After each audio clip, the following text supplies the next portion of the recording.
ورحمة الله وبركاته. المجموعة أطلعنا عليكم بهذه الطلعة بالحسانية من ولي الصالح ومقنن جارية ببلجيكا توضح الحكمة من أعياد الإسلام والمسلمين. توضح الحكمة من أعياد الإسلام والمسلمين.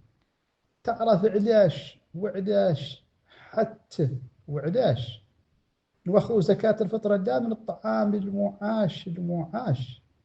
تعرف وعلاش حتى وعلاش نوخوا زكاة الفطر لا من الطعام المعاش به إنه يوم إسلامي عالمي لتقديم الدعم للمزارع وللزراعة بلاش.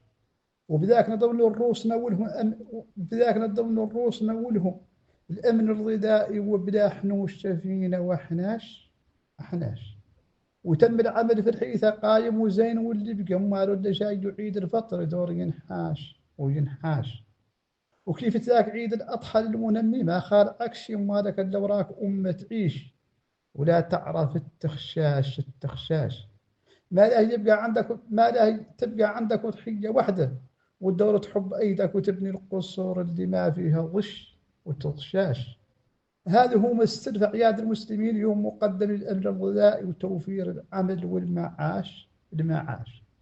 ولا نعتمد ما هو على روسنا ورزقنا باقي فينا ما هو رافد صاحب دفيز وكل رشاش. الله أكبر الذي عظم الإسلام وخلاه دين سخاء وكرم وعلم وأمن وأمان ورزاق وتنحاش. واللي وخل زكاة الفطر والله ضحى من بلاد الكفار والخفاش. لا كيف تدري ما فطر ولا ضحى ما نقل كثر فيهم المعاش وخلاه فينا الصفر.